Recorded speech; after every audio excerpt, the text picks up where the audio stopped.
Steve Farnsworth is back with us, political analyst with the University of Mary Washington. Steve, good to see you here. Your thoughts on this debate, the contours, what you think we're going to see? Well, it's clear that the key question for the Harris campaign is basically a question of definition.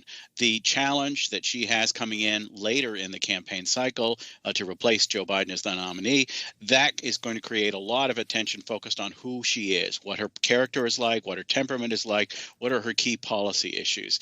And I think that's also going to be the focus on the Republican side. I think that the Republicans have been trying, with some success, not a great deal of success, though, in all honesty, to create an environment that defines Kamala Harris as too liberal, too dangerous, too risky, too untested. And so expect the focus really from both campaigns to be on who the vice president is and where she would take the country.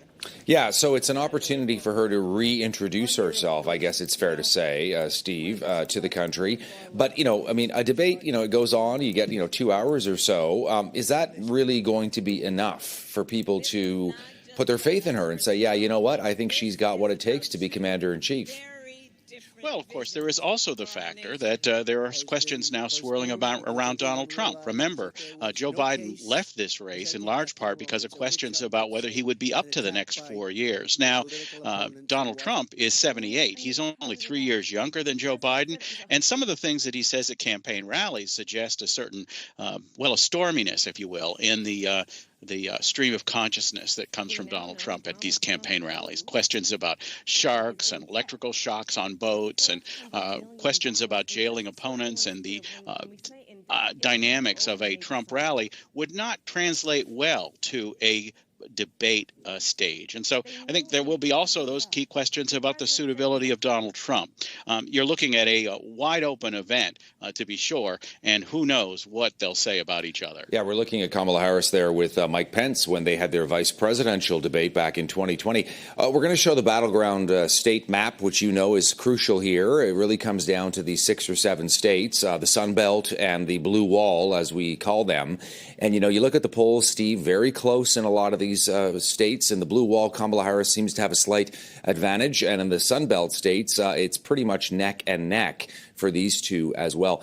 I'm wondering how ugly you think this might get here. I mean, Donald Trump has already tried to suggest that ABC News, the host of the debate, is the worst news agency in the United States, that they're out to get him, that they're in bed with Kamala Harris, they're giving her the questions in advance, and this kind of thing. It's almost like he's trying to say, if the debate doesn't go well, this is the reason, for me. What's your prediction? Well, I do think that Donald Trump has two strategies. If he loses, it's because there's something wrong with the process, something wrong with the structure. He was cheated in some way. But the reality here is that Donald Trump did agree to this debate, and he did agree to these rules. And so that environment is the one that was acceptable to him.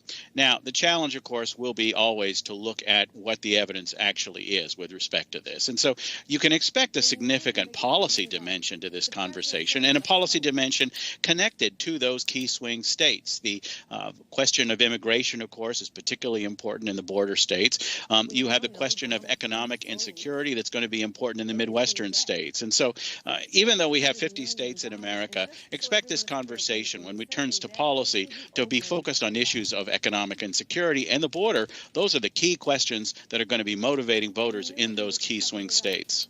Harris is already in Pennsylvania. She's in Pittsburgh getting ready for the debate tomorrow in Philadelphia. Donald Trump, no doubt, also some amount of debate prep anyway.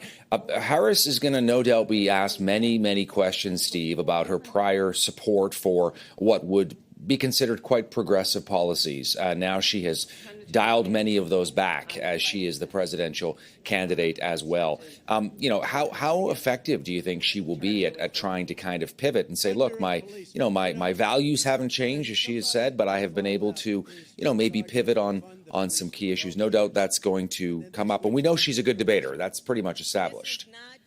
Right. And I think that one of the things that Harris is likely to say is point out the flip-flops on the other side. Remember, Donald Trump has been back and forth and back and forth and back and forth on various abortion questions, how he feels about Roe versus Wade, how he feels about the Supreme Court appointments that he made that created a majority in the Supreme Court to reverse Roe versus Wade. The question of the Florida abortion amendment, and he's a resident of Florida now, how he's going to vote on that. You've heard different things along the way. So make no mistake about it, politicians on both sides are inconsistent. I do think, though, I think that a larger issue on this point is that it's important for politicians to adjust their assessments of how to proceed with policy based on evidence that comes out over the time that they're in public life and in examining these issues. I think that it's a politically savvy move, perhaps, to be honest and consistent about where you were 5 or 6 years ago. But I don't know that the country is better off if politicians are afraid to make adjustments in their own policy preferences